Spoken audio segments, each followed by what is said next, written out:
But what's the actual meaning of the monetary incentives? This term is quite unfamiliar to our citizens. So, as a CEO, Mr. Lim, I'm sure that you have a further understanding about this term. Could you explain to us? Sure, man. As the name suggests,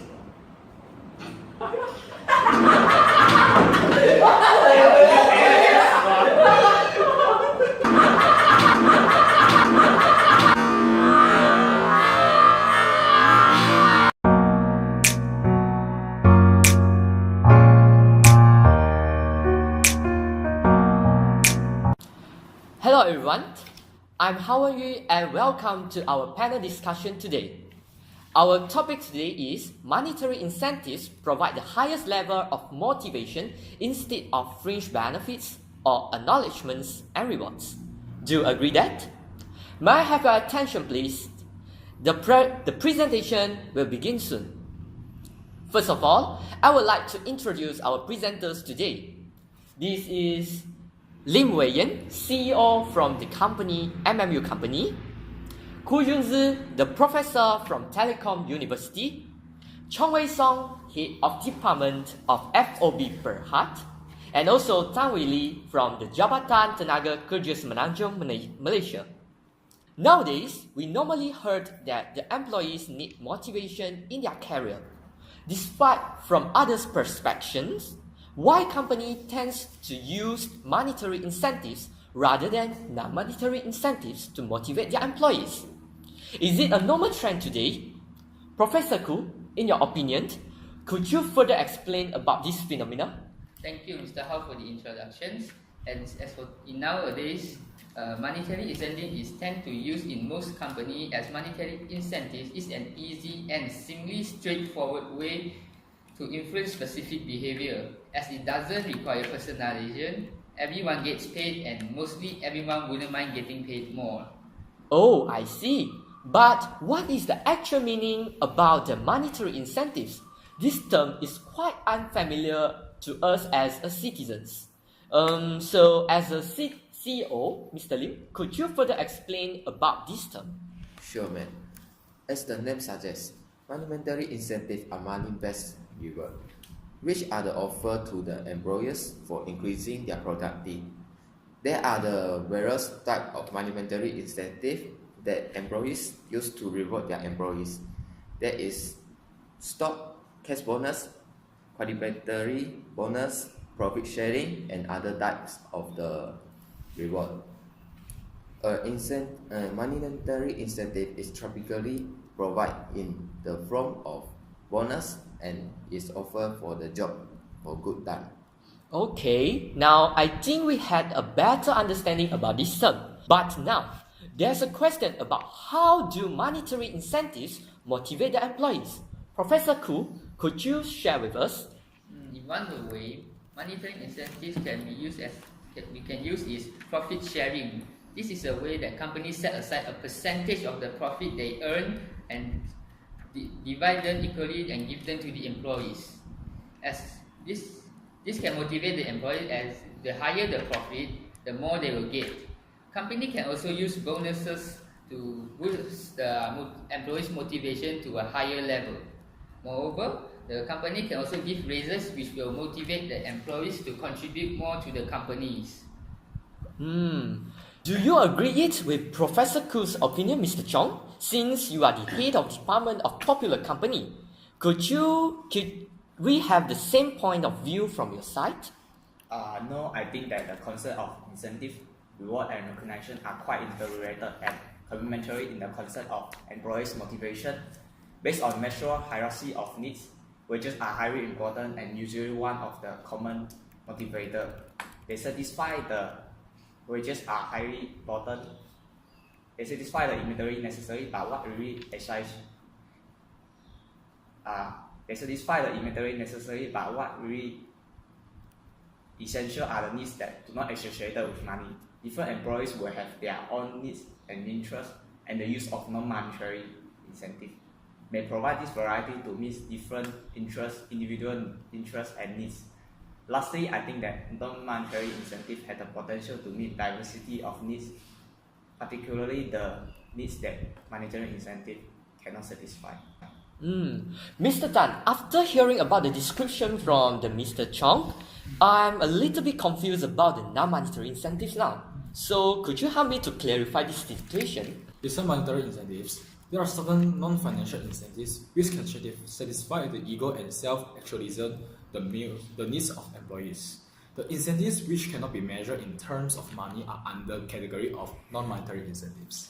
Oh, now I understand. Is there any proof to strengthen your point of view? Mr. Chong? For example, security of service. Job security is an incentive which provides great motivation to employees. If his job is secure, he will put maximum effort to achieve the objective of the enterprise. This also helps since he is very far away from mental tension and he can give his best to enterprise. Second one is job enrichment. Job enrichment can be done by increasing his responsibility, giving him an important designation, increasing the context and nature of the work. This way, efficient workers can get challenging job in which they can prove their worth. So, Mr. Lim, do you have any ideas to support your opinions as you have the opposite view with Mr. Chong? Money approach to the elf demographic and can motivate the low-grade employee. Besides that, monetary incentive is an easy and straightforward way because employees can use the reward that the employees give to the buy what they want. Monetary incentive also can improve the work experience.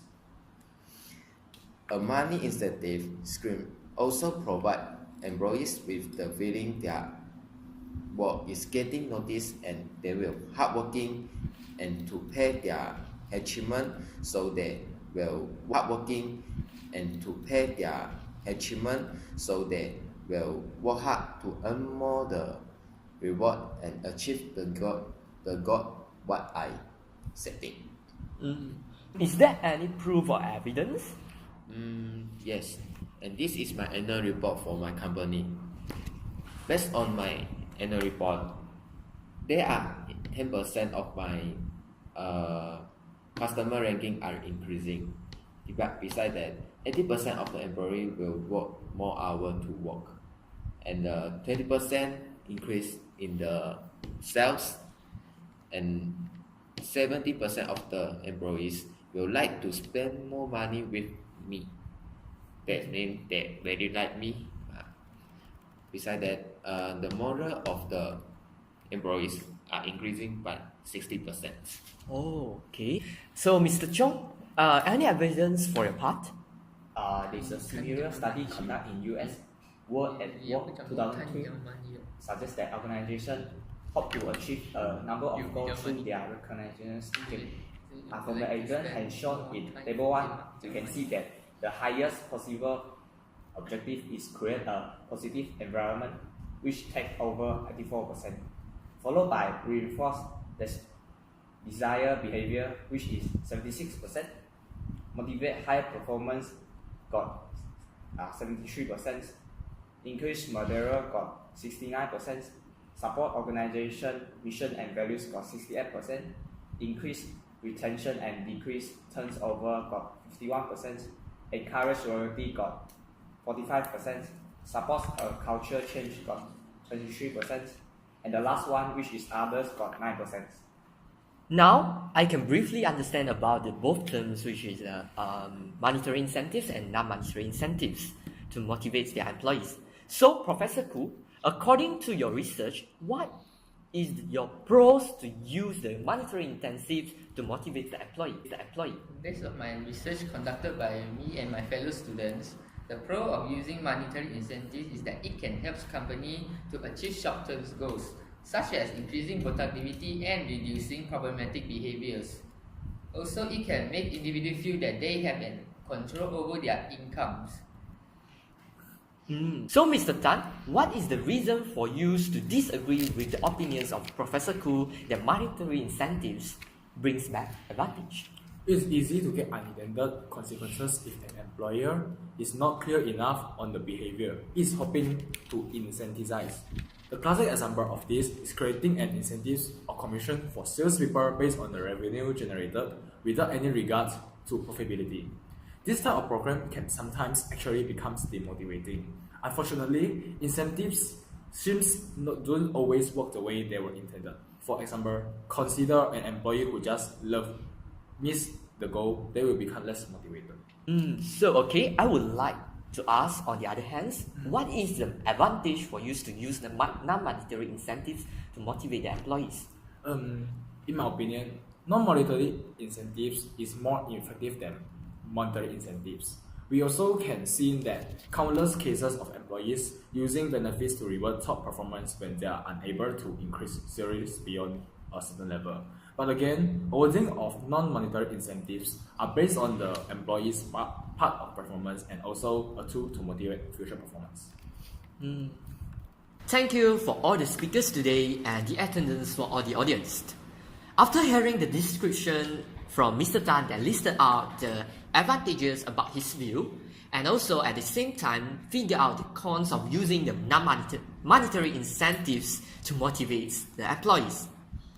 We strongly disagree that monetary incentives brings benefits in other words, can motivate the employees more effectively.